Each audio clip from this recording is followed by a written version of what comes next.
আসসালামু আলাইকুম রহমতুল্লাহ। আজকে হচ্ছে আমরা 18 নম্বর লেকচার শুরু করব। তো 18 নম্বর লেকচারে আমরা বেশ কয়েকটি বিষয় দেখব আর কি। তো প্রথমেই হচ্ছে রেফারেন্স, তারপর হচ্ছে আমরা ইফ কন্ডিশন দেখব, এরপরে হচ্ছে সর্বশেষ আমাদের মোড যে ফাংশনটা ওইটা দেখব। তার আগে হচ্ছে ইফ এরর আছে। তো প্রথমে হচ্ছে রেফারেন্স। রেফারেন্স মূলত হচ্ছে যে আমরা যে সেলগুলো ব্যবহার করি, তো একটা সেলের সাথে একটা সেলের যে কানেকশন বা সম্পর্ক তৈরি করার জন্য যেটা ব্যবহার করা হয়, তো সেটা হচ্ছে রেফারেন্স। তো রেফারেন্স মূলত হচ্ছে তিন প্রকার। একটা হচ্ছে রিলেটিভ রেফারেন্স, যেটা আমার এখানে হচ্ছে একটা এক্সাম্পল ডেটা সেট দেওয়া আছে, এটা আমরা একটু পরেই দেখব। এরপরে হচ্ছে অ্যাবসোলিউট রেফারেন্স, তারপরে হচ্ছে মিক্স রেফারেন্স। এই তিনটা রেফারেন্স মূলত আছে। বেসিক্যালি আমরা এই তিনটা রেফারেন্স যদি আমরা ভালোভাবে আয়ত্ত করতে পারি, তাহলে যে কোনো প্রজেক্ট বেস কাজ যেগুলো আমরা প্রজেক্ট করব, তো এইগুলো প্রজেক্ট বেস কাজ করতে গেলে মানে আপনাকে রেফারেন্সের বিষয়ে একদম স্পষ্ট আইডিয়া থাকতে হবে। তো প্রথমে হচ্ছে আমরা রিলেটিভ রেফারেন্সটা দেখব। তো এখানে দেওয়া আছে একটা ডেটা সেট, যেখানে হচ্ছে কিছু মান্থ, টোটাল রেভিনিউ এবং টোটাল এক্সপেন্সটা দেওয়া আছে। আমি যদি একটু জুম করি এখান থেকে, তো প্রথমে আমরা কি করব, যে এখানে টোটাল রেভিনিউ থেকে যদি টোটাল এক্সপেন্সটা বাদ দেই, অর্থাৎ জানুয়ারি মাসের রেভিনিউ হয়েছে 20,000 টাকা এবং এক্সপেন্স বা খরচ হয়েছে 2,000 টাকা, তাহলে আমার প্রফিটটা কত বা নেট ইনকামটা কত? ইনকামটা হচ্ছে আমরা ইকুয়াল টু সাইন দিয়ে এই সেলের সাথে মাইনাস করে হচ্ছে এই সেল, এবং দেন ইন্টারপ্রেস করলে যেটা হচ্ছে আমাকে দেখাচ্ছে 18,000 টাকা টোটাল প্রফিট বা নেট ইনকাম। তো এখন এটাকে যদি আমরা এখান থেকে টেনে দেই অথবা ডাবল ক্লিক করি, তাহলে কি হবে? বাকি সবগুলো কিন্তু অটোমেটিক চলে আসতেছে। এই যে বাকিগুলো চলে আসলো, এটা কিভাবে হলো? এটা হলো যে, যেমন দেখেন যে আমি এখানে যদি ডাবল ক্লিক করি, তাহলে আপনারা দেখতে পাচ্ছেন যে এই সেলের নামটা কি, এটা হচ্ছে সি কলাম এবং 9 নাম্বার হচ্ছে রো। তো C9 মাইনাস হচ্ছে ডি কলাম D9, এবং আপনি পরেরটায় যদি ক্লিক করেন তাহলে দেখবেন C10 D10 C11 D11। অর্থাৎ আমি যখন এটাকে টেনে দিচ্ছি অথবা ডাবল ক্লিক করে নিচে জাস্ট হচ্ছে ড্র্যাগ করে দিচ্ছি, তখন যেটা হয়েছে সেটা হচ্ছে যে আমার প্রত্যেকটা সেলের সাথে পরের সেল কিন্তু অটোমেটিক নিচে নেমে গেছে, এবং এই কাজটা হয়েছে যে মাধ্যমে, সেটাই হচ্ছে রিলেটিভ রেফারেন্স। মানে হচ্ছে প্রত্যেকটা সেলের সাথে একটা সেলের একটা সম্পর্ক আছে, যার কারণে আমরা যখন 1 এবং 2 এরকম একটা সিরিজ দিয়ে যখন এই দুইটাকে সিলেক্ট করে এভাবে টেনে দেয়, তখন কি হয়? তখন যেটা হয় সেটা হচ্ছে আমাদের এরকম একটা সিরিজ দেয়। বা আপনি যদি এখানে 2 এবং 4 দেন, মানে হচ্ছে এটা হচ্ছে বিজোড় এবং এটা হচ্ছে জোড়। তো এরকম জোড় যদি 2 4 দিয়ে টেনে দেন, তাহলে কি হবে? এটা সিরিজ দিবে। এই যে সিরিজটা দিচ্ছে, এটা মূলত দিচ্ছে হচ্ছে রিলেটিভ রেফারেন্সের কারণে, কারণ প্রত্যেকটা সেলের সাথে আরেকটা সেলের একটা সম্পর্ক আছে। তো এই কারণে হচ্ছে আমাদেরকে এটা দিচ্ছে। তো আমি যদি এখানে একটু ফর্মুলা থেকে হচ্ছে এটাকে যদি শো ফর্মুলাতে ক্লিক করি, তাহলে আপনারা দেখতে পারবেন যে এখানে কি হয়েছে, যে আমি যখন এটা সিলেক্ট করছিলাম তখন C8 থেকে D8 মাইনাস করছিলাম, বা যখন টেনে দিছে তখন সেটা একটা একটা করে নিচে নেমে গেছে, C9 D9 C10 D10 C11 minus D11 এভাবে। তো যার কারণে আপনি একটা ফর্মুলা ব্যবহার করলে বাকিগুলো টেনে দিলে অটোমেটিক প্রত্যেকটার ফর্মুলা চলে আসবে এবং সেটা রিলেভেন্ট ফর্মুলা, ঠিক আছে? তো যাই হোক, এরপরে হচ্ছে আমরা দেখব হচ্ছে অ্যাবসোলিউট রেফারেন্স। অ্যাবসোলিউটটা হচ্ছে যে এখানে একটা ডেটা সেট আছে, যেখানে হচ্ছে বেশ কিছু ব্যক্তি তাদের হচ্ছে টোটাল ইউনিট, মানে হচ্ছে এটা ইলেকট্রিসিটির বিল, তো কত টাকা বিল আসছে সেটা আমাদেরকে বের করতে হবে। অর্থাৎ মানিক হচ্ছে 85 টোটাল ইউনিট তিনি খরচ করছে, এবং প্রত্যেকটা ইউনিটের প্রাইস হচ্ছে পার ইউনিট প্রাইস 11 টাকা। তো তাহলে মানিক টোটাল কত টাকা বিল হয়েছে, ওনার বিলটা আমরা বের করব কিভাবে? এই 85-র সাথে আমরা গুণ দিব হচ্ছে এটা, অর্থাৎ পার ইউনিট। তাহলে আমাদের এখানে আসতেছে 935 টাকা। সো এই যে 935 টাকা আসছে, এখন যদি আমরা চাই যে বাকি যে নেমগুলো আছে ওনাদের হচ্ছে ইউনিটটা বের করতে, তাহলে আমরা যদি এটাকে টেনে দেই, তাহলে কিন্তু সবগুলো আসার কথা ছিল। কারণ ওই যে আমরা একটু আগে দেখেছি রিলেটিভ রেফারেন্সের কারণে টেনে দিলে কাজ হয়, কিন্তু এখানে কেন কাজ হলো না? তার কারণটা হচ্ছে যখন আমি এটাকে ডাবল ক্লিক করি, এটা D20 অর্থাৎ এই 85-এর সেল এবং 11 যেটা হচ্ছে H20 সেটা গুণ করছে। বাট যখন আমরা নিচেরটায় ডাবল ক্লিক করতেছি, তখন যেটা হচ্ছে যে এটা 75 ঠিক আছে, নিচে নেমে গেছে, বাট এটাও কিন্তু একইভাবে এক ধাপ করে নিচে নেমে যাচ্ছে। দেখেন আমি যদি বাকিগুলো এইভাবে ডাবল ক্লিক করি, একটা একটা করে নিচে নেমে যাচ্ছে। তো যার কারণে কি হচ্ছে, এখানে কিন্তু কোনো ভ্যালু নাই। এইখানে ভ্যালু না থাকার কারণে এখানে বাকিগুলো কি হচ্ছে, 75-এর সাথে এখানে যেহেতু ভ্যালু নাই, এই জন্য এই দুইটা গুণ করে আমাকে 0 দিচ্ছে। যেহেতু যে কোনো একটা ভ্যালুর সাথে যদি 0 গুণ করি, তাহলে সেটা 0 আসে। সো এই জন্য 0 আসছে। আমি যদি এখানে কোনো একটা কিছু দেই, যেমন ধরেন এখানে যদি 10 দেই, তাহলে আপনি দেখতে পারবেন এখানে 75-এর সাথে কি হচ্ছে, 10টা কিন্তু গুণ করে আমাকে 750 দিচ্ছে। বাট আমি তো চাচ্ছি বারবার 11 গুণ করতে। তো এই জন্য আমরা কি করব, আমরা যে কাজটা করব সেটা হচ্ছে 11 যাতে কখনোই নিচের দিকে নামতে না পারে, এই জন্য এটাকে আমরা অ্যাবসোলিউট করে দেবো, অর্থাৎ স্থির করে দেব। সো এই কাজটা করার জন্য আমরা একদম প্রথমেই এই যে H20 এটাকে আমরা লক করে দিব। সো এই লক করার জন্য আমরা F4 বাটন ক্লিক করব, অর্থাৎ আপনি এটা প্রথমে সিলেক্ট করবেন, এখানে ডাবল ক্লিক করলে এটা সিলেক্ট হবে, তারপরে হচ্ছে কিবোর্ডের একদম উপর থেকে F4 বাটন ক্লিক করবেন, ইন্টার প্রেস করবেন, দেখবেন চলে আসছে। এরপর যদি আমরা এটাকে ডাবল ক্লিক করে অথবা টেনে দেই তাহলে দেখবেন যে বাকিগুলো চলে আসছে। এখন যদি আমি 550 যেটা এটাকে ডাবল ক্লিক করি তাহলে দেখতে পারবেন যে 50-এর সাথে 11 গুণ হচ্ছে, অর্থাৎ 11 কিন্তু এখন ফিক্স হয়ে গেছে। সো এইভাবে কোনো একটা সেলকে যদি আপনি ফিক্স করতে চান তো সেক্ষেত্রে সেটাকে লক করে দিতে হবে, তাহলে এটা ফিক্স হয়ে যাবে। সো এটা ছিল হচ্ছে অ্যাবসোলিউট রেফারেন্স। এরপরে হচ্ছে আমরা দেখব মিক্স রেফারেন্স।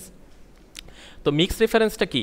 মিক্স রেফারেন্সটা হচ্ছে যে আমরা এখানে যে কাজটা করছি, যখন আমরা এখানে লক করছি H20-কে, তখন কি হয়েছে যে আমরা জানি যে H মানে হচ্ছে কলাম, 20 মানে হচ্ছে রো, অর্থাৎ একই সাথে রো এবং কলাম দুইটাকেই লক করে দিছে।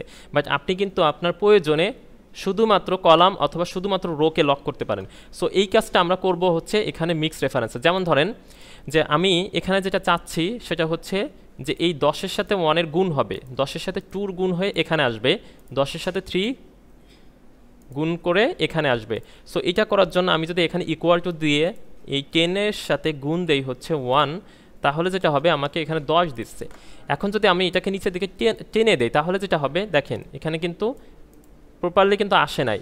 আসার কথা ছিল কি 20-এর সাথে 1 গুণ দিয়ে 20 হওয়ার কথা ছিল, এখানে 30-এর সাথে 1 গুণ দিয়ে 30 হওয়ার কথা ছিল, আবার এখানে 40-এর সাথে 1 গুণ দিয়ে 40 হওয়ার কথা ছিল। তো তার মানে কি হচ্ছে যে এখানে এই যে 50 মানে আমার এটা কিন্তু ঠিক আছে, এখানে 50ই থাকবে, বাট এই যে D37 এটা কিন্তু আমার এই যে 1 সেলটা হওয়ার কথা, অর্থাৎ এটা হচ্ছে কি D33। এই যে এখানে যেমন D33 আছে, তো তার মানে 33-কে আমাকে লক করতে হবে। এখন যদি আমি 33টাকে লক করে দেই অ্যান্ড দেন ইন্টার প্রেস করি তাহলে কি হবে, আমি যদি টেনে দেই দেখবেন যে এখানে 20-এর সাথে 1-এর গুণ হচ্ছে, আবার 30-এর সাথে 1-এর গুণ হচ্ছে, কারণ কি এই 1 অর্থাৎ D33 কিন্তু লক হয়ে গেছে। তো এটা কিন্তু আমার সহজেই চলে আসছে। বাট প্রবলেমটা কোথায়? প্রবলেমটা হচ্ছে যে যখন আপনি এটাকে বাম পাশের দিকে টেনে দিবেন, এই দিক থেকে বাম পাশে টেনে দিবেন, তখন যে সমস্যাটা হবে সেটা হচ্ছে প্রত্যেকটা বারই কিন্তু 10 হয়ে যাচ্ছে। কেন 10 হচ্ছে? কারণ যদি আপনি এখানে ক্লিক করেন তাহলে দেখবেন যে 1 তো ফিক্স আছে, কিন্তু এখানে যে 10টা এটা কিন্তু ফিক্স নাই, যার কারণে কি হচ্ছে এই 1-এর সাথে 10 গুণ হচ্ছে, আবার এই 1-এর সাথে এই 10 গুণ হচ্ছে, অর্থাৎ দেখেন এই দিকটা কিন্তু বাম দিকে সরে যাচ্ছে। তো এটা সলিউশন হিসেবে আপনি বলতে পারেন ঠিক আছে তাহলে যেহেতু এই 10টা সরে যাচ্ছে বাম দিকে, তো আমরা এই C34-কে লক করে দিতে পারি।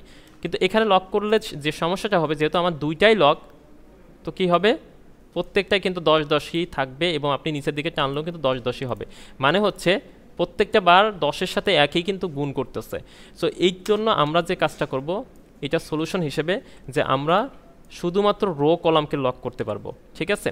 তো আমি যদি আবার একটু এখানে দেখি, এটাকে আমি যদি একটু ডিলিট করে দেই, ইকুয়াল টু 10-এর সাথে গুণ দিব হচ্ছে 1 দিয়ে ইন্টার প্রেস করলাম, আমাকে এখানে 10 দিচ্ছে। এইখানে যে কাজটা করব যে যখন আমরা এটাকে নিচের দিকে টেনে দিচ্ছি তখন যেটা হচ্ছে সেটা হচ্ছে যে এই 1টা কিন্তু নিচের দিকে নেমে আসতেছে। তো তার মানে কি যে এখানে D33, এখানে হচ্ছে D34, এখানে হচ্ছে D35। তো আমরা একটা কাজ করতে পারি, ডিটাকে আমরা যদি ওপেন করে দেই দিয়ে 33-কে লক করে দেই তাহলে কি হবে, অর্থাৎ এইখানে যদি আমি শিফট চেপে ধরে শিফট 4 দিয়ে অর্থাৎ ডলার সাইন দিয়ে যদি আমরা শুধুমাত্র এই রোটাকে লক করে দেই, অর্থাৎ এখানে যে 33 নাম্বার রো, এই যে 33 নাম্বার রোটাকে যদি লক করে দেই তাহলে যদি এখন নিচের দিকে টান দেই তাহলে কি হবে যে প্রত্যেকটা কিন্তু এই যে এখানে ডি কিন্তু ডি আছে, বাট 33টা শুধুমাত্র লক হয়েছে। এর ফলে যেটা হবে আপনি যখন বাম পাশে টান দিবেন তখন কিন্তু এইখানে E33 হয়ে যাবে, মানে হচ্ছে এই যে দেখেন এই যে এই 2 নাম্বার, কারণ আমার এই সেলের জন্য কিন্তু 2-এর সাথেই গুণ করবে, এই জন্য আমার এটা ঠিক আছে। তো এখন আমরা যদি এটাকে বাম দিকে সবগুলো টেনে দেই তাহলে যে সমস্যাটা হবে সেটা হচ্ছে যে এই দিক থেকে কিন্তু আমার এটাকে সরে যাচ্ছে, অর্থাৎ এইখানে যেটা হচ্ছে C34, তো পরের সেলে হচ্ছে কি D34, তারপরের সেলে E34, বাট আমরা চাচ্ছি এখানে যে C34 অর্থাৎ সিটাকে লক করে দিতে। কেন সি লক করবো? যাতে করে সিটা কলামটা লক থাকে, কিন্তু প্রত্যেকটাই 34-ই থাকবে, কারণ কি 34 থাকলে যেটা হবে আমি যখন এটাকে নিচের দিকে টান দেবো যাতে এটাকে 35 হয়ে যায়। সো এই জন্য আমরা এখানে যে কাজটা করব এখানে শুধুমাত্র এই সি কলামটাকে F4 দিয়ে লক করে দিব। তার মানে আমরা এখানে যে কাজটা করলাম এটাকে আমরা কলাম লক করে দিছি এবং উপরে যেটা এটাকে আমরা রো লক করে দিছি। তো এখন যদি আমি এটাকে আবার নিচের দিকে টান দেই এবং এখান থেকে যদি আমি বাম পাশে টান দেই তাহলে দেখবেন যে সবগুলো কিন্তু হয়ে গেছে। কেন হয়েছে? কারণ এখন যে কাজটা হয়েছে সেটা হচ্ছে আমার এই সেলের জন্য কলাম বরাবর লক হয়ে গেছে, যার কারণে কলাম কখনোই সি থেকে ডি হবে না, এটা কখনোই সি থেকে ডি হবে না, বাট রোটা ওপেন আছে। রো ওপেন আছে কেন? যাতে এটা C34 এবং নিচেরটা যাতে C35 হতে পারে।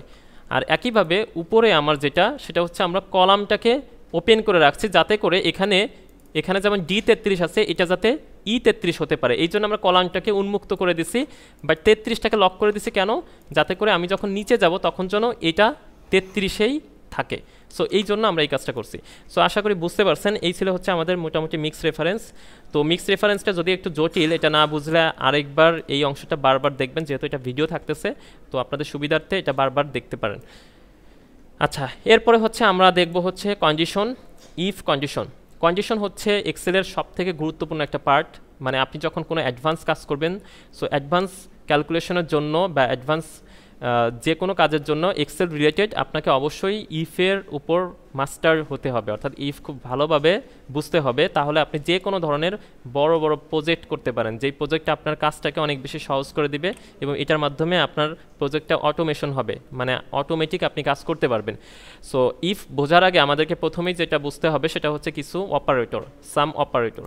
তো এখানে বেশ কিছু অপারেটর আছে যারা আমরা ম্যাথমেটিক্স নিয়ে পড়াশোনা করছি বা আমরা জেনারেল লাইনে পড়াশোনা করছি, ম্যাথমেটিক্সের সাথে সম্পৃক্ততা আছে, তারা এই বিষয়গুলো হয়তো বুঝবেন। বাকি যারা আছেন তারা বললেই এটা বুঝতে পারবেন। অবশ্য প্র্যাকটিক্যাল লাইফে এগুলো আপনারা অনেক ব্যবহার করছেন, বাট কখনো হয়তো বা এইভাবে অপারেটর হিসেবে বুঝতেন না। তো আমরা এটা এখন দেখব। তো প্রথমেই হচ্ছে ইকুয়াল টু। ইকুয়াল টু হচ্ছে সমান, আরেকটা হচ্ছে নট ইকুয়াল টু, এটা হচ্ছে নাম এবং এটা হচ্ছে সেটার সাইন। তো এটা হচ্ছে ইকুয়াল টু সাইন, এটা হচ্ছে নট ইকুয়াল টু সাইন, এটা হচ্ছে আমাদের less than, greater than, less than equal to, greater than equal to.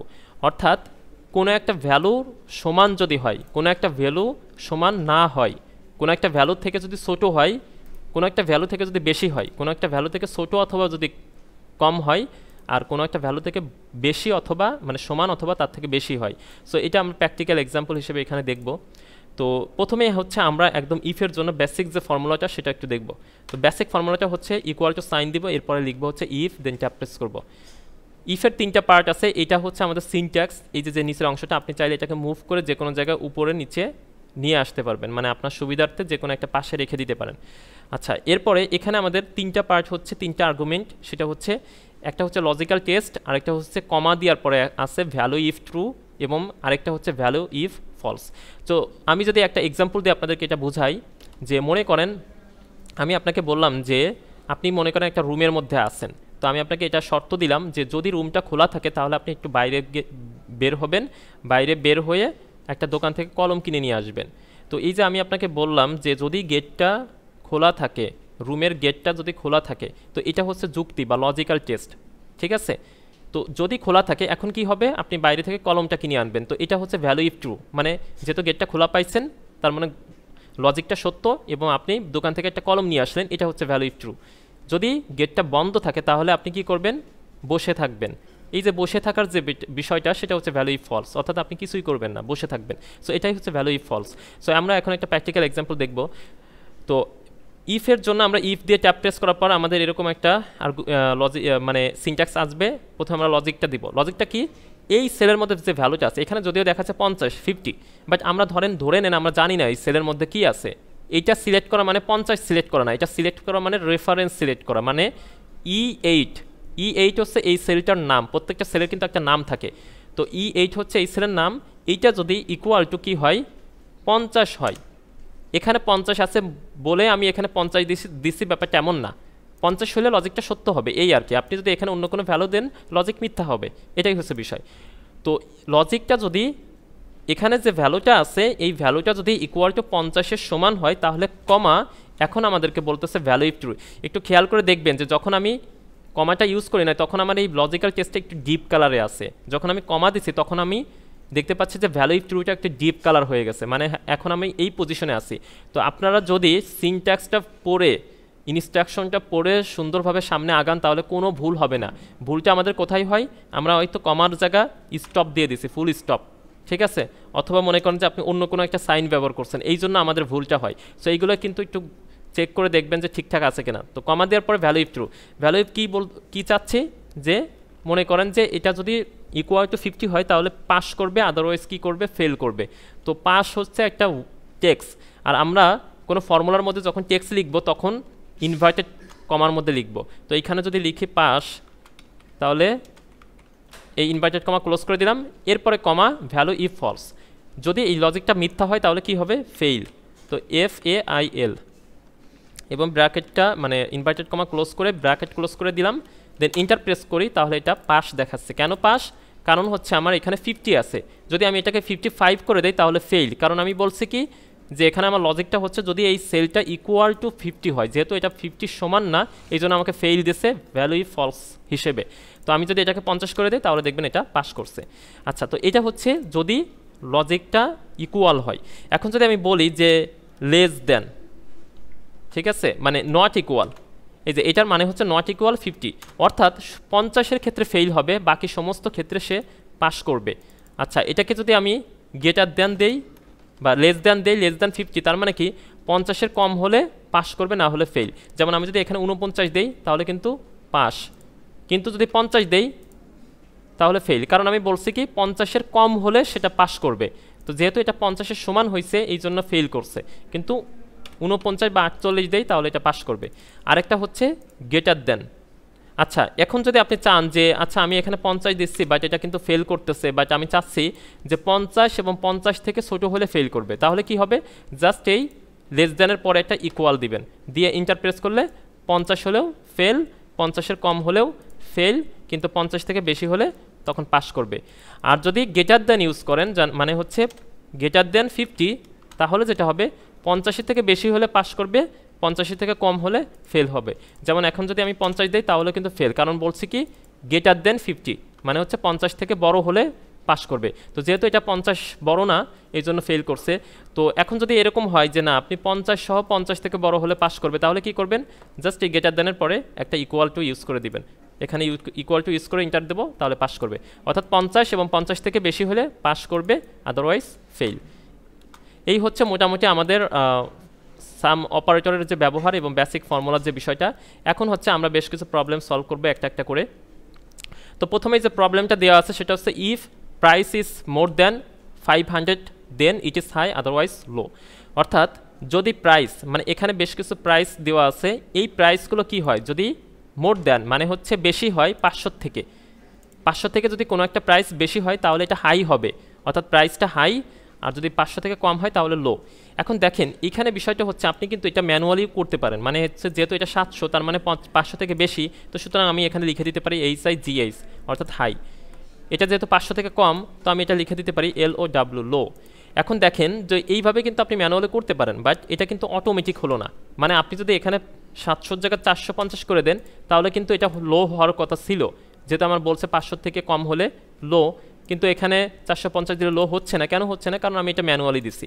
এই জন্য আমরা এটাকে কি করব, ফর্মুলা দিয়ে করব। ফর্মুলা দিয়ে করলে সুবিধা হবে কি, এটা অটোমেটিক হবে এবং আপনি একটা ফর্মুলা ইউজ করে হাজার হাজার ডেটার কাজ করতে পারবেন।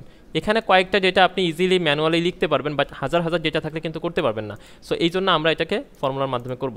সো এখন আসেন আমরা এখানে কন্ডিশনটা অ্যাপ্লাই করব। সো ইকুয়াল টু দিয়ে ইফ, যদি ট্যাপ প্রেস করলাম, লজিক্যাল টেস্ট হচ্ছে এই সেলটার মধ্যে যে ভ্যালুটা আছে এটা যদি কি বলছে এখানে মোর দ্যান, মানে হচ্ছে greater than, more than similar word. তো যদি আমি এটা গ্রেটার দ্যান 500 হয়, 500 থেকে বেশি হয়, এটা হচ্ছে আমার লজিক্যাল টেস্ট বা যুক্তি, দেন কমা ভ্যালু ইফ ট্রুটা কি ইনভার্টেড কমার মধ্যে লিখবো হচ্ছে HIGH হাই, দেন কমা ফলসের ভ্যালু কি LOW লো। ব্র্যাকেট ক্লোজ করলাম, ইন্টার প্রেস করলাম, চলে আসলো, ডাবল ক্লিক করলাম, বাকিগুলো অটোমেটিক চলে আসলো। এখন দেখেন এখানে 369, এটা হচ্ছে 500 থেকে কম বলে লো দেখাচ্ছে, বাট আপনি যদি এটাকে 500 করে দেন তাহলে ওইটা লো হবে। কেন, কারণ বলছে 500 থেকে যদি বেশি হয় তাহলে হাই। তো 501 থেকে শুরু হবে, 501 হলে হাই, 780 করে দেই হাই, ঠিক আছে। যদি 300 করে দেই 500 থেকে কম লো। আশা করি বুঝতে পারছেন। এরপরে পরে যেটা দেওয়া আছে সেটা হচ্ছে পাসিং স্কোর 70 ইকুয়াল টু 70। যদি পাসিং স্কোর 70 হয় তাহলে পাস করবে, না হলে ফেল করবে। তো এখন দেখেন এখানে আপনি বলতে পারেন যে আমরা কি করব, আমরা এখান কন্ডিশন অ্যাপ্লাই করব যে ইফ যদি এই স্কোরটা মানিক 70 স্কোর পাইছে, এই স্কোরটা ইকুয়াল টু যদি 70 হয় তাহলে কি হবে, কমা পাস করবে, তাই তো। এই যে পাস করে দিলাম, তারপর হচ্ছে যদি 70 না পাই তাহলে ফেল করবে। এখন যদি আমি এটা ব্র্যাকেট ক্লোজ করে ইন্টার প্রেস করি এবং দেন যদি আমি ডাবল ক্লিক করি, দেখবেন যে সবগুলো ফেল আসছে, অথচ 85 পেয়ে ফেল করছে। কেন ফেল করছে, কারণ আমি বলে দিছি যে ইকুয়াল টু 70। তো কিছু কিছু ক্ষেত্রে আপনাকে কোশ্চেন বুঝতে হবে যে পাসিং স্কোর 70 দ্বারা অ্যাকচুয়ালি কী বোঝায়। এটা দ্বারা বোঝায় হচ্ছে মিনিমাম 70, মানে 70 এবং 70 থেকে বেশি হলে পাস, আদারওয়াইজ ফেল। তো পাসিং স্কোর ইকুয়াল টু 70 দ্বারা বোঝায় মিনিমাম 70। সো এই জন্য আমরা এটাকে কী করব, greater than or equal, greater than or equal 70 হলে, অর্থাৎ 70 এবং 70 থেকে বেশি হলে পাস, আদারওয়াইজ ফেল। এখন যদি ডাবল ক্লিক করি তাহলে দেখবেন যে এই যে 85 পাস করছে, 64 ফেল করছে, 69 ফেল করছে। এটাকে যদি 70 করে দেই তাহলে পাস করে যাবে, ঠিক আছে। সিমিলার আমরা আরেকটা প্রবলেম দেখব, সেটা হচ্ছে এই যে এখানে আমাদের দেওয়া আছে সেলস টার্গেট যদি ইকুয়াল টু 70,000 হয় তাহলে 2,000 টাকা বোনাস পাবে, আদারওয়াইজ নো বোনাস। এখন দেখেন যে এখানে বেশ কিছু ব্যক্তি আছে যারা মনে করেন এনারা হচ্ছে সেলস রিপ্রেজেন্টেটিভ, তারা সেলস করে, সেলসম্যান।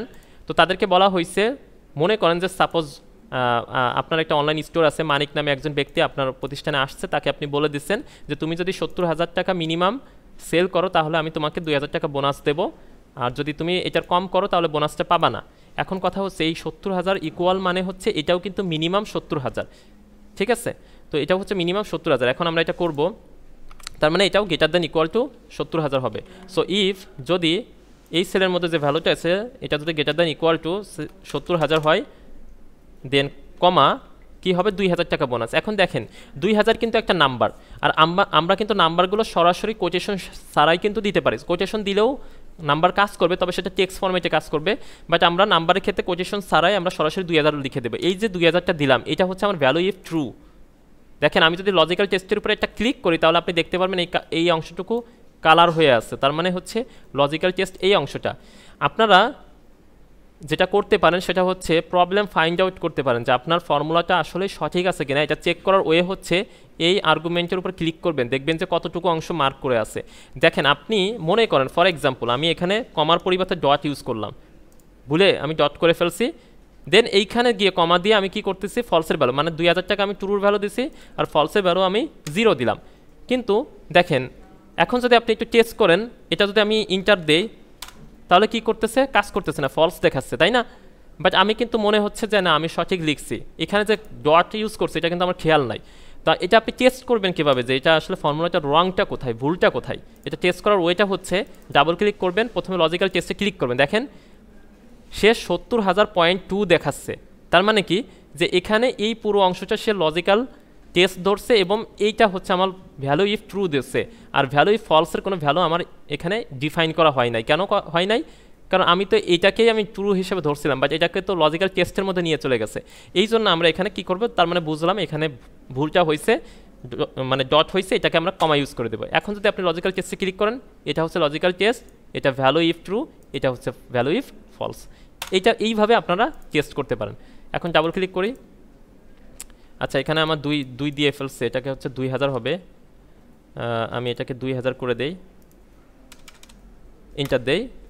এখন যদি ডাবল ক্লিক করি তাহলে দেখবেন যে এই সেলগুলো হচ্ছে 2,000 মানে 70,000-এর বেশি সেল করছে, এই জন্য 2,000 টাকা বোনাস পাইছে। এখন আপনি যদি বলেন যে আমি এই 0 না দিয়ে এরকম লিখতে চাই যে নো বোনাস বা তোমাকে বোনাস দেওয়া হবে না, এরকম কোনো একটা এরকম টাইপ কোনো কথা লিখতে চাই, কোনো সমস্যা না, আপনি লিখতে পারেন এই যে 0 ফলসের ভ্যালু, এখানে আপনি ইনভার্টেড কমার মধ্যে লিখতে পারেন নো বোনাস। সরাসরি নো বোনাস লিখলে কাজ করবে না, যেহেতু number text no BONUS bonus লিখে ইন্টার প্রেস করেন তাহলে দেখবেন যে যেটাতে বোনাস পাবে না সেখানে লেখা আসবে নো বোনাস। ইভেন আপনি চাইলে বাংলাতেও লিখতে পারেন, বুঝছেন, মানে হচ্ছে আপনি এখানে লিখতে পারেন, আমি যদি Ctrl-Alt-V দিয়ে বাংলা লিখি যে কোনো বোনাস পাবেন না, ইন্টার দেই এবং ডাবল ক্লিক করি তাহলে দেখবেন যে কোনো বোনাস পাবেন না, ঠিক আছে। যদি আমি এটাকে 70,000 করে দেই তাহলে দেখবেন 2,000 টাকা বোনাস পেয়ে গেছে। যখন আমি এটাকে 50,000 করে দিছি তখন কোনো বোনাস পাবেন না। অর্থাৎ আপনি এটা ফলসের ভ্যালু হিসেবে কী দিতে চাচ্ছেন সেটা ইনভার্টেড কমার মধ্যে কিন্তু টেক্সট হলে দিতে পারবেন ইজিলি। ওকে ফাইন, এখন হচ্ছে আমরা প্র্যাকটিস 1টা দেখব। এখানে আমাদের বেশ কয়েকটা প্র্যাকটিস আছে, আমরা দ্রুত এই প্র্যাকটিসগুলো একটু দেখে ফেলবো, যেহেতু মোটামুটি আমরা অনেক টাইম স্পেন্ড করে ফেলছি এখানে। তো আমরা একটু দ্রুত প্র্যাকটিসগুলো দেখব। তো 1 নম্বর প্র্যাকটিসটা হচ্ছে you have a product list, you have a list of product prices, মানে আমার বেশ কিছু প্রোডাক্টের প্রাইস দেওয়া আছে। তো ইউজ দি ইফ ফাংশন, আমাকে ইফ ফাংশন ব্যবহার করতে বলা হচ্ছে টু ক্যালকুলেট করতে বা হিসাব করতে এই ডিসকাউন্টটা বের করতে। সো অ্যাপ্লাই আর 10% ডিসকাউন্ট, আমরা 10% ডিসকাউন্ট অ্যাপ্লাই করব কখন, যখন মানে if the price is more than $50, যদি কোনো প্রোডাক্টের প্রাইসটা $50 বেশি হয় তাহলে সে 10% ডিসকাউন্ট পাবে, আদারওয়াইজ 5% উইল বি অ্যাপ্লাইড, অন্যথায় 5% ডিসকাউন্ট পাবে। ফর এক্সাম্পল, আপনি একটা দোকানে গেছেন, দোকানদার আপনাকে বলছে যদি কোনো একটা প্রোডাক্ট আপনি পারচেস করেন যেটা প্রাইস 50 থেকে বেশি তাহলে আপনি 10% ডিসকাউন্ট পাবেন, আর যদি 50-এর কম প্রাইস হয় তাহলে 5% আপনাকে ডিসকাউন্ট দেওয়া হবে। সো এটা যদি আমরা ক্যালকুলেট করতে চাই এখানে তাহলে কীভাবে করব, কন্ডিশনের মাধ্যমে। ঠিক আছে, আপনি কিন্তু সরাসরিও করতে পারেন এই কাজটা। কীভাবে, যেহেতু এটা 45 মানে 50-এর কম, তার মানে আমি এখানে লিখে দিই 5%। তো এইভাবে করতে পারেন, বাট আমরা এটা করব না, আমরা করব ফর্মুলার মাধ্যমে ইজিলি। ইফ, আচ্ছা আমি এটাকে বাংলা করে দেই, ইংলিশ করে দেই। ইফ, যদি লজিক্যাল টেস্টটা হচ্ছে এই সেলের মধ্যে যে ভ্যালুটা আছে এটা যদি কি হয়, আমাকে বলছে মোর দ্যান 50, মানে হচ্ছে 50-এর বেশি হয় তাহলে গ্রেটার দ্যান 50। এখন অনেকে যেটা করেন সেটা হচ্ছে এই যে ডলার সাইন দিয়ে 50 দেন, এটা দিলে কিন্তু কাজ করবে না। ঠিক আছে, ডলার সাইন দ্বারা বোঝাচ্ছে হচ্ছে এটা ডলারের টাকা। ঠিক আছে, মানে এটা ডলারে অ্যামাউন্টটা, টাকাই না। ঠিক আছে, কারেন্সি বোঝাচ্ছে। তো আমরা এখানে গ্রেটার দ্যান অবশ্যই জাস্ট 50 দিবেন, এটা হচ্ছে আমাদের logical test. Value if true কি 10%, আমরা সরাসরি এখানে লিখে দিতে পারি 10 দিয়ে %। ঠিক আছে, যেহেতু আমরা পার্সেন্ট ইউজ করতেছি, আপনি চাইলে যেটা করতে পারেন এখানে ইনভার্টেড কমার মধ্যে 10% দিতে পারেন, ইনভার্টেড কমার মধ্যে 10% দিতে পারেন, দেন কমা ফলসের ভ্যালু কি 5%, তাহলে ইনভার্টেড কমার মধ্যে 5% দিয়ে ব্র্যাকেটটা ক্লোজ করে ইন্টার দিলাম। তাহলে কি হবে, আপনি যদি ইনভার্টেড কমার মধ্যে পার্সেন্টগুলো লিখে দেন তাহলে এখানে পার্সেন্ট আকারে আপনি দেখতে পারবেন। আর যদি আপনি ইনভার্টেড কমা ইউজ না করেন, এখানে যদি ইনভার্টেড কমাগুলো কেটে দেন, সরাসরি 5% 10% যদি দেন তাহলে যেটা হবে সেটা হচ্ছে আপনাকে এই যে এরকম ফ্র্যাকশনাল ডিজিট আকারে দেখাবে, ভগ্নাংশ আকারে দেখাবে। ঠিক আছে, তো এটাকে আপনি আবার পার্সেন্টেজে কনভার্ট করতে পারেন। সেটা করার জন্য পুরোটাকে সিলেক্ট করে হোম থেকে এখান থেকে এই যে পার্সেন্টেজে একটা ক্লিক করবেন তাহলে এটা পার্সেন্টেজ হয়ে যাবে। ঠিক আছে, আবার যদি এটাকে আগের অবস্থায় নিতে চান তাহলে জেনারেল ক্লিক করে দিবেন, জেনারেল হয়ে যাবে, পার্সেন্টেজ করবেন, পার্সেন্টেজ হয়ে যাবে। ঠিক আছে, সো এইভাবে আমরা বের করতে পারবো। আচ্ছা, 2 number, you have a list of age, আমার কাছে বেশ কিছু মানে এজের লিস্ট আছে। ইফ ফাংশন ব্যবহার করতে বলা হচ্ছে টু ক্লাসিফাই করতে ইজ এজ ইনটু চাইল্ড। হ্যাঁ, কোন কোন ইয়েগুলো চাইল্ড এবং কোনটা হচ্ছে adult. If it is more than 18 মানে 18, যদি কোনো একটা এজ যদি 18 থেকে বেশি হয় তাহলে সে অ্যাডাল্ট হবে, আদারওয়াইজ সে চাইল্ড। মানে চাইল্ডকে আর অ্যাডাল্টকে এটা আমরা বের করব। সো এটা বের করার জন্য ইজিলি বের করতে পারি, ইফ যদি লজিক্যাল টেস্ট হচ্ছে এই সেলটা যদি গ্রেটার দ্যান 18 হয় তাহলে কি হবে, কমা অ্যাডাল্ট, ADULT, আর হচ্ছে যদি না হয় তাহলে হচ্ছে child, CHILD, child, bracket close করলাম, ইন্টার দিলাম, চলে আসলো সবগুলো। ঠিক আছে, অ্যাডাল্ট, চাইল্ড। এখন আপনি বলতে পারেন যে এই যে এখানে যদি আমি 19 করে দেন, মানে 18 করে দেন তাহলে এটা তো চাইল্ড, অথচ আমাদের বাংলাদেশের রুলস অনুযায়ী 18+ মানে হচ্ছে সে অ্যাডাল্ট। তো সেক্ষেত্রে তো আমার এটা হলো না। তো সমস্যা নাই, আপনি সেটার জন্য আপনি এখানে যাতে আমরা কোশ্চেন অনুযায়ী দিচ্ছি, যদি আপনি বাংলাদেশে স্ট্যান্ডার্ড হিসেবে দিতে চান তাহলে এখানে গ্রেটার দ্যান ইকুয়াল টু 18 দিবেন, তাহলে সেটা অ্যাডাল্ট হয়ে যাবে। ঠিক আছে, আচ্ছা এরপরে 3 নাম্বার যেটা আছে, you have a list of temperature, আমার বেশ কিছু টেম্পারেচারের লিস্ট আছে। If it is more than 30, যদি কোনো একটা টেম্পারেচার 30 থেকে বেশি হয় তাহলে এটা ওয়ার্ম হবে, আদারওয়াইজ কোল্ড, মানে গরম অথবা ঠান্ডা হবে। সো ইফ ট্যাপ প্রেস করলাম, এটা যদি কি হয় গ্রেটার দেন 30 তাহলে কমা কি হবে, ওয়ার্ম, WARM, আদারওয়াইজ কমা কোল্ড, COLD, ব্র্যাকেটটা ক্লোজ করে ইন্টার দিলাম। তাহলে দেখেন সবগুলো কোল্ড হয়ে যাবে আই থিঙ্ক। কেন হবে, কারণ এখানে কোনোটাই 30-এর উপরে নাই। এই যেটা একটা আছে 30 কিন্তু 30-এর উপর নাই, এটাকে 35 করে দেই তাহলে দেখবেন ওয়ার্ম চলে আসছে। 4 নাম্বার হচ্ছে you have a list of employee with their monthly sales report. যে আমার কয়েকজন এমপ্লয় আছে তাদের মান্থলি সেলস রিপোর্টটা এখানে দেওয়া আছে। If the sales amount is more than $100, যদি কোনো একজনের সেলস অ্যামাউন্ট $100 উপরে মানে $1000 উপরে হয় তাহলে he or she will get bonus, তারা বোনাস পাবে। ফাইন্ড আউট দোজ, তাদেরকে খুঁজে বের করো হু আর এলিজেবল ফর বোনাস, কারা এলিজেবল। তার মানে আমাদেরকে এখানে আমরা মেনশন করতে পারি এলিজেবল নট এলিজেবল দিতে পারি, যে কে এলিজেবল কে নট এলিজেবল, কিসের জন্য, গেট বোনাসের জন্য। বোনাসের জন্য কে এলিজেবল আর কে নট এলিজেবল। তো এটা বের করার জন্য আমরা এখানে দিব ইফ, ট্যাপ প্রেস করলাম, এই সেলটা গ্রেটার দেন যদি $1000 হয় তাহলে কমা আমরা দিতে পারি এলিজিবল, তারপরে ফলসের ভ্যালু হিসেবে নট এলিজেবল। আপনি যদি চান যে বোনাস নো বোনাস দিবেন দিতে পারেন, কোনো সমস্যা নেই। এখানে আমি কোশ্চেন অনুযায়ী দিলাম এলিজেবল নট এলিজেবল। আচ্ছা, ব্র্যাকেট ক্লোজ আপনি না করে এন্টার প্রেস করলেও কাজ হয়ে যাবে, সমস্যা নাই। ডাবল ক্লিক করলাম, চলে আসলো। 5 নম্বর বলতেছে we have a data set of inventory, আমাদের বেশ কিছু ইনভেন্টরি ডেটা সেট আছে। If the quantity is more than equal 5, যদি কোয়ান্টিটি মোর দ্যান ইকুয়াল 5 হয়, মানে কি 5 অথবা 5 থেকে বেশি হয়, তাহলে it will be in stock, মানে এটা স্টকে থাকবে, আদারওয়াইজ কি আউট অফ স্টক। তো এই জন্য আমরা দিব হচ্ছে কি ইফ, ট্যাপ প্রেস করলাম, যে এই সেলটা যদি গ্রেটার দ্যান ইকুয়াল টু 5 হয় তাহলে এটা হচ্ছে in stock, STOCK, otherwise out of stock, STOCK। Enter দিলাম, চলে আসলো। আচ্ছা, এই কাজগুলো কেন করা হয় মূলত, এটা এই জন্য করা হয় যাতে করে আপনার প্রোডাক্ট যদি 5-এর নিচে নেমে যায় তাহলে এটা আউট অফ স্টক দেখাবে, তাহলে আপনাকে একটা ওয়ার্নিং দিচ্ছে যে আপনার প্রোডাক্ট আরও স্টকে আনতে হবে, তাই না। আচ্ছা, এরপরে হচ্ছে প্র্যাকটিস 2, 2 নম্বরে হচ্ছে আমরা আরও বেশ কিছু এখানে প্রবলেম আছে, আমরা এগুলো একটা একটা করে দেখি। If the rating is more than 3 then it is satisfactory otherwise bad. তো যদি এই যে রেটিংটা, এটা রেটিং কি বলছে, মোর দ্যান 3 হয়, অর্থাৎ গ্রেটার দ্যান 3 যদি হয় তাহলে কি হবে, স্যাটিসফাই, আমি জাস্ট এতটুকু উল্লেখ করলাম, স্যাটিসফাই আদারওয়াইজ কি ব্যাড। এন্টার প্রেস করলাম, ডাবল ক্লিক করি, তাহলে চলে আসবে এই যে সব স্যাটিসফাই। এই যে 9টাকে যদি 2 করে দেই 3-এর নিচে তাহলে এটা ব্যাড হয়ে যাবে। আচ্ছা, পরে বলতেছে if the blood pressure ID normal. আচ্ছা, এই অংশটুকুর মানে হচ্ছে যে যদি ব্লাড প্রেশার নর্মাল হয়, যদি এখানে ইজ কথাটা উল্লেখ নাই, তারপর আমরা এটা বুঝতেছি এটা দ্বারা যে if the blood pressure ID normal, যদি ব্লাড প্রেশার আইডি নর্মাল হয় then it is healthy otherwise sick. তার মানে ইফ যদি এই লজিক্যাল টেস্ট আমরা এতক্ষণ যেটা করতাম এটা কি হয়, ইকুয়াল টু নর্মাল হয়।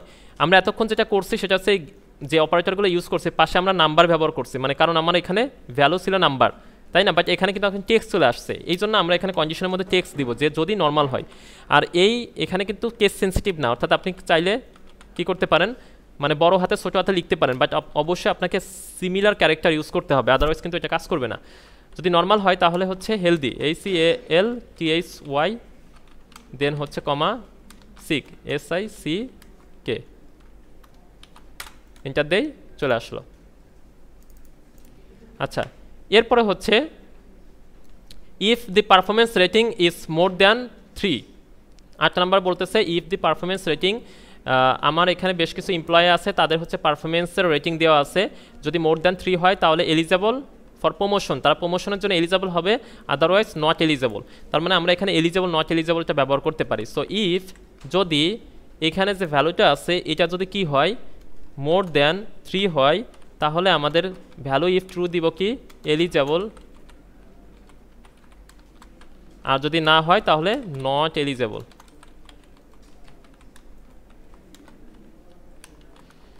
ব্র্যাকেট ক্লোজ করে এন্টার দেই এবং ডাবল ক্লিক করি, তাহলে দেখবেন যে চলে আসছে।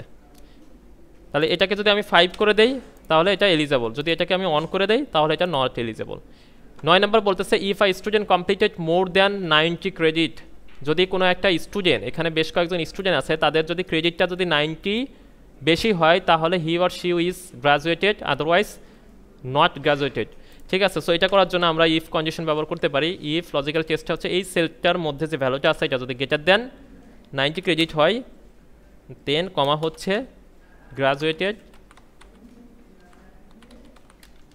অথবা আমরা আন্ডার গ্রাজুয়েটেড বা হচ্ছে নট গ্রাজুয়েটেড উল্লেখ করতে পারি, নট, যেহেতু এখানে আছে নট গ্রাজুয়েটেড। ব্র্যাকেট ক্লোজ করলাম, ইন্টার দিলাম, চলে আসলো। আচ্ছা 10 নাম্বার আমাদেরকে বলতেছে if a student has completed his has bachelor he she is short listed otherwise waiting. So এই কোশ্চেন অনেকের মধ্যে একটা কনফিউশন তৈরি হয়, সেটা হচ্ছে যে ব্যাচেলর হইলে সে শর্ট লিস্টেড হবে কিন্তু মাস্টার্স হলে শর্ট লিস্টেড হবে না, এটা কেমন কথা? তো আপনাকে পারপাসটা বুঝতে হবে। আমরা প্রথমে এটা বের করি, তারপর পারপাসটা আমি আলোচনা করতেছি। তো আমরা এখানে ইফ দিব, এখানে কি বলা হচ্ছে যে if a student has completed his আর ব্যাচেলর, তো এই সেলের মধ্যে যে ভ্যালুটা আছে এটা যদি কি হয় ইকুয়াল টু ব্যাচেলর হয়, আমি আগেই বলছি এটা কিন্তু কেস সেন্সিটিভ না, মানে আপনি বড় হাতের ছোট হাতের মিলেই দিতে পারেন, কোনো সমস্যা নাই, BSCICLOR। তবে এই যে এখানে কোশ্চেনে বলা আছে ব্যাচেলর, আবার এখানে ব্যাচেলর্স, আপনি আসলে কোনটা দিবেন? অবশ্যই আপনাকে এর ভিতরে যে ভ্যালুটা থাকবে এটার সাথে মিল থাকা লাগবে, না হলে কিন্তু কাজ করবে না। কোশ্চেনে ভুল থাকতে পারে, তার মানে তো আপনার এটা না যে আপনি এখানে ভুল করবেন। সো এখানে অবশ্যই এসটা দিতে হবে, আর এসটা যদি সরাসরি এইভাবে দেন, একটা সিঙ্গেল ইনভার্টেড কমা যদি না দিয়ে এভাবে দেন তাহলে কিন্তু কাজ করবে না। আমি একটু দেখাই যে আসলে কাজ করে কি করে না। তাহলে ভ্যালু ইফ ট্রু কি short listed, SHORTLISTED short listed otherwise waiting WAITING। এখন ব্র্যাকেট ক্লোজ করে ইন্টার দেই। আচ্ছা ওয়েটিং আসছে, কিন্তু আসার কথা ছিল কি শর্ট লিস্টেড, তার মানে কি কন্ডিশন রং করছে, ভুল করছে, আসলে কিন্তু ভুল না, এটা কিন্তু ব্যাচেলার আছে, বাট আমার ব্যাচেলার কিন্তু পাই নাই। কেন পাই নাই? কারণ এই ব্যাচেলারের মধ্যে কিন্তু আর এবং এস এর মাঝখানে একটা কিন্তু সিঙ্গেল ইনভার্টেড কমা আছে। অবশ্যই আপনাকে এই সিঙ্গেল ইনভার্টেড কমাটা এই আর এবং এস এর ভিতরে দিতে হবে, না হলে এটা কিন্তু ফলস ভ্যালু হিসেবে ওয়েটিং আসবে। এখন ইন্টার দেই, দেখেন এখন কিন্তু শর্ট লিস্টে চলে আসছে, ডাবল ক্লিক করি ওয়েটিং। এখন আপনার কোশ্চেনটা কোন জায়গায়, যে আমার এখানে ব্যাচেলার কোর্সে শর্ট লিস্টেড, বাট মাস্টার তো আরেকটু ব্যাচেলারের উপরের ডিগ্রি, তাহলে সেটা কেন ওয়েটিং? তো পারপাসটা হচ্ছে যে ধরেন আপনি এটা কেন আপনি এটা শর্ট লিস্টেড করতেছেন, যে যারা যারা মাস্টার্স তাদেরকে মনে করেন যে যারা যারা ব্যাচেলর তাদেরকে আপনি মাস্টার্স প্রোগ্রামের জন্য অফার করবেন, মানে আপনার একটা ইনস্টিটিউট আছে বা প্রতিষ্ঠান আছে যেখানে আপনি মাস্টার্স প্রোগ্রাম তাদেরকে প্রোভাইড করবেন, এই জন্য আপনি কী করতেছেন, তাদেরকে শর্ট লিস্টেড করতেছেন যারা ব্যাচেলর ডিগ্রি কমপ্লিট করছে। ঠিক আছে, সো এই হচ্ছে মূলত পারপাসটা। তো এই ছিল মোটামুটি আমাদের কন্ডিশনের বেসিক যে বিষয়গুলো। এখন আমরা দেখবো হচ্ছে ইফ এরর। ইফ এররটা হচ্ছে যদি এরর হয়, অনেক সময় আপনি যখন ফর্মুলা নিয়ে কাজ করবেন তখন এমন কিছু ক্ষেত্র আছে যখন হচ্ছে আপনার ফর্মুলাটা এরর করবে। ফর্মুলা ঠিক আছে, বাট হচ্ছে ভ্যালুর কারণে অনেক সময় এরর হয়। তো এই যে এররগুলো আসে, তো এটা দেখতে অনেক সময় খারাপ দেখায়। সো এটা যাতে আমরা এরর হলে কি হবে বা কি ভ্যালু দিবে, সো এটার জন্য আমরা একটা সিম্পল ফর্মুলা ইউজ করতে পারি যেটার নাম হচ্ছে ইফ এরর। যেমন দেখতে পাচ্ছেন যে এখানে কামাল, জামাল, আলী, আকরাম, আহমদ, তো ওনারা হচ্ছে 3টা সাবজেক্টে নাম্বার পাইছে। তো এখানে আমি এটার এভারেজটা যদি বের করতে চাই তাহলে কি করব, একটা এভারেজ ফর্মুলা দিব, এভারেজ ট্যাপ প্রেস করলাম, তারপরে এই 3টাকে আমি সিলেক্ট করে দিলাম, বাংলা, ইংলিশ, ম্যাথ, ইন্টার দিলাম, তাহলে কি হলো এভারেজটা চলে আসলো। এখন যদি টেনে দেই তাহলে দেখেন এখানে কিন্তু বাকিদের এভারেজটা কিন্তু বের হয়ে যাবে। বাট সমস্যাটা হচ্ছে এখানে যেহেতু আহমদের হচ্ছে গ্রেড আকারে হচ্ছে মানে রেজাল্টটা দেয়া, এই জন্য আমার এখানে কিন্তু গ্রেড কিন্তু এভারেজ হয় না, মানে B+, এটার কিন্তু কোনো এভারেজ হয় না। সো এই জন্য আমার এখানে কিন্তু রং করছে, মানে ভ্যালু মানে ফর্মুলাটা কিন্তু এরর করছে। তো এই এররটা কাটানোর জন্য, মানে এটা কিন্তু দেখতে খুব ভালো লাগতেছে না, তো আমি চাচ্ছি কি যে যেখানে আমাদের এরকম ধরনের গ্রেড আছে সেটা ফাঁকা থাকবে, মানে এই সেলটা ফাঁকা থাকবে, অথবা আমরা দিতে পারি যে এটা হচ্ছে গ্রেড, এই টাইপের কোনো কথা আমরা লিখতে পারি। সো এই জন্য আমরা একটা ফর্মুলা ইউজ করতে পারি, সেই ফর্মুলাটার নাম হচ্ছে ইফ এরর। এখন এই ফর্মুলাটা আপনি কীভাবে ইউজ করবেন বা কোথায় ইউজ করবেন, সো এটা ইউজ করার জন্য আমরা কি করব, একদম প্রথম সেলের একদম এভারেজের আগে আপনি একটা ফর্মুলা লিখবেন।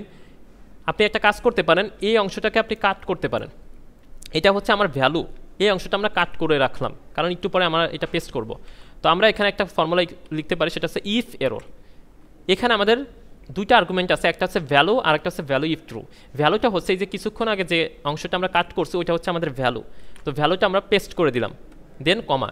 এই ভ্যালুটা কি করবে, এই 3টা সাবজেক্টের এভারেজটা বের করবে, কিন্তু যখন এই 3টা সাবজেক্টের এভারেজটা বের করতে ব্যর্থ হবে, মানে এরর হবে, তখন আমার কি দিবে, তখন আমি চাচ্ছি এরকম ফাঁকা থাকবে। তো ভ্যালু ইফ এরর কি ফাঁকা, ওই ফাঁকার মধ্যে যদি আপনি কোনো টেক্সট দেন সেই টেক্সটটাই কিন্তু আসবে। এখন যদি ইন্টার প্রেস করে দেই এবং ডাবল ক্লিক করি তাহলে দেখবেন যে এই 3টার মধ্যে যেহেতু ভ্যালু আছে এই জন্য এটা কাজ করছে, বাট এটার মধ্যে যেহেতু নাই এই জন্য এটাকে ফাঁকা করে দিয়েছে। বাট এই ফাঁকার মধ্যে যদি আপনি চান যে না ভ্যালু নট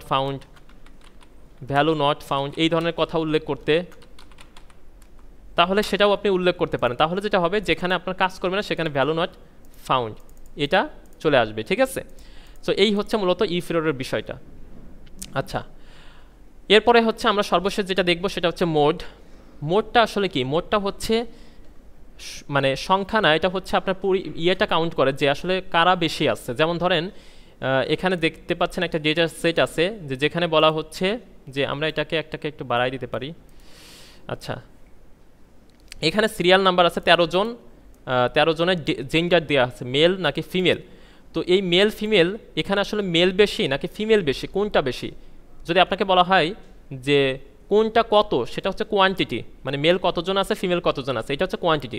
বাট যদি আপনাকে বলা হয় যে কে বেশি আছে, মেল বেশি নাকি ফিমেল বেশি, এইটা বের করার জন্য আমরা একটা ফর্মুলা ব্যবহার করি, সেই ফর্মুলাটার নাম হচ্ছে মোড। সো ইকুয়াল টু দিয়ে আমরা এখানে মোড, এই যে এখান থেকে নিচ থেকে মোডে ডাবল ক্লিক করব, তারপরে সবগুলো অংশকে সিলেক্ট করে যদি ইন্টার দেই তাহলে আমাকে দেখাবে যে কে বেশি, মেল নাকি ফিমেল। তো এখানে এরর আসছে। কেন এরর আসছে? কারণ হচ্ছে মোড কখনোই টেক্সট কাউন্ট করতে পারে না। এই জন্য আমাদেরকে কি করতে হবে? ধরে নিতে হবে। আমরা এটাকে ডিলিট করে দেই, আমরা ধরে নিব। যেমন এখানে বলা আছে যে give is data a value example, মানে প্রত্যেকটা ডেটাকে একটা ভ্যালু হিসেবে আমাকে ধরতে হবে। তো আমরা এটা যে কোনো ভ্যালু ধরতে পারি, যে মেল সমান 1 ফিমেল সমান 2। তো আমার এখানে যদি 1 দেখায় তার মানে মেল বেশি, যদি এখানে 2 দেখায় তার মানে ফিমেল বেশি। সো আমরা যে কোনো কিছু ধরতে পারি। তো আমরা মেল সমান 1 ধরলাম, ফিমেল সমান 2 ধরলাম। তো ফিমেল 2, মেল 1 1 1 2 1 2 1 1 2 দেন 2। আচ্ছা, এরপরে যদি আমরা এখানে মোড ইউজ করি, ডাবল ক্লিক করি এবং এই অংশটাকে সিলেক্ট করে দেই, যেহেতু এটার পাশাপাশি আছে তাহলে আমার এখানে দেখাচ্ছে 1, তার মানে কি মেল বেশি। 1 মানে যেহেতু আমরা ধরছি মেল, এই জন্য আমাদের এখানে মেল বেশি। এখন এখানে কোশ্চেন হচ্ছে যে এখানে যদি হাজার হাজার ডেটা থাকে তাহলে আপনি কি এইভাবে মেল 1 2 এইভাবে দিবেন? এটা কিন্তু দিব না। আমরা এই জন্য যে কাজটা করতে পারি, এই 1 2 বসানোর জন্য আমরা কিন্তু একটা সিম্পল ফর্মুলা ইউজ করতে পারি। তো ফর্মুলাটা কি? ইফ ফর্মুলা আমরা এখানে ইউজ করে দিতে পারি। সো আমরা এখানে ইফ দিতে পারি, ইফ যদি এই সেলের মধ্যে যে ভ্যালুটা আছে এটা যদি কি হয়, ইকুয়াল টু মেল হয়, এটার মধ্যে যে ভ্যালুটা আছে ওইটা যদি মেল হয় তাহলে আমাকে কি দিবা? লজিক্যাল টেস্টের পরে আমাদের ভ্যালু ইফ ট্রু কি দিবা? 1 দিবা। আর যদি ফলস হয় তাহলে 2 দিবা। তার মানে শুধুমাত্র মেলের ক্ষেত্রে 1 আসবে আর বাকি সমস্ত ক্ষেত্রে 2 হবে। তাহলে দেখেন এখানে কিন্তু ডাবল ক্লিক করলে বাকিগুলো কিন্তু চলে আসে এবং এখানেও কিন্তু আমার অটোমেটিক চেঞ্জ হয়েছে। এটার ফলে যে কাজটা হলো এটা কিন্তু অটোমেটিক হয়ে গেল। অর্থাৎ আমি যদি এখানে ফিমেল করে দিই তাহলে কিন্তু এখানে 2 হয়ে যাবে, যার কারণে 2 ফিমেল বেশি হয়ে গেছে। এখানে কিন্তু 2 দেখাচ্ছে, মানে ফিমেল বেশি। এখন এখানে আপনাদের আরেকটা কোশ্চেন আসতে পারে, সেই কোশ্চেনটা কি? ধরেন আমি এখানে ফিমেলের জায়গা যদি বয় দিয়ে দেই বা গার্ল দেই, বয় দেই, ঠিক আছে। তো বয় দেওয়ার পরে কিন্তু তারপরেও 2 দেখাচ্ছে, বাট এখানে কিন্তু 2 বেশি। তার মানে কি বয় বেশি নাকি ফিমেল বেশি? এখানে একটা কনফিউশনের জায়গা তৈরি হয়ে গেল না, যে বয় বেশি নাকি ফিমেল বেশি। সো এই জন্য আমরা কি করব, বয়টাকে আমরা 3 ধরতে হবে। সো এই 3 আমি আবার এখানে কিভাবে ধরবো, এটার জন্য আমাদের সামনে নেস্টেড ইফ আছে, অর্থাৎ আমরা কিভাবে একই সাথে একাধিক ইউজ করতে পারবো ফর্মুলা, এটা আমরা সামনে শিখব। যে যখন আপনার এখানে 4-5টা আসবে, মানে মেল ফিমেল বয় গার্ল এরকম যখন আসবে তখন আপনি 4-5টা কীভাবে একসাথে বের করতে পারবেন। অর্থাৎ আপনি চাচ্ছেন যে মেল সমান 1, ফিমেল সমান 2, বয় সমান 3, গার্ল সমান 4, এটা আপনি কিভাবে দিবেন? যেহেতু আমরা এখানে কন্ডিশনের মধ্যে শুধু ফলস ট্রু ফলস ছাড়া কিছু দিতে পারতেছি না। তো এরকম 4-5টা যখন আপনি দিতে চান তখন আমরা হচ্ছে নেস্টেড ইফ শিখবো, অর্থাৎ একটার সাথে আরেকটা কানেক্টেড। মানে এটা হলে ওইটা, না হলে ওইটা, না হলে ওইটা। অর্থাৎ মেল হলে 1, মেল যদি না হয় ফিমেল হলে 2, ফিমেল যদি না হয় বয় হলে 3, এইভাবে আমরা কন্ডিশন সামনে শিখবো, ঠিক আছে। সো আপাতত মোটামুটি এতটুকু এনাফ মোডের জন্য, আশা করি বুঝতে পারছেন। তো এই ছিল মোটামুটি আমার ওভারঅল 18 নম্বর লেকচারের একদম রেফারেন্স থেকে শুরু করে মোড পর্যন্ত এভরিথিং। তো আশা করি আপনারা খুব সুন্দরভাবে বিষয়গুলো বুঝতে পারছেন বা ধরতে পারছেন। তারপর যদি কোনো সমস্যা হয়, যেই জায়গাটা সমস্যা ফেস করবেন ওই জায়গাটা, যেহেতু ভিডিওটা রেকর্ড থাকবে, আপনারা ওই জায়গাটা একটু বারবার দেখে নেবেন, তাহলেই ক্লিয়ার হবেন। তারপর যদি বুঝতে কোনো সমস্যা হয় অবশ্যই আমাকে জানাবেন, ইনশাল্লাহ আমি আপনাদের সমস্যাগুলো ফিক্স করে দেবো ইনশাল্লাহ। তো এই পর্যন্তই থাকবে আজকের ক্লাসটা। আগামীকাল আমরা শুরু করব 19 নাম্বার লেকচার ইনশাল্লাহ। আসসালামু আলাইকুম ওয়া রাহমাতুল্লাহি ওয়া বারাকাতুহু।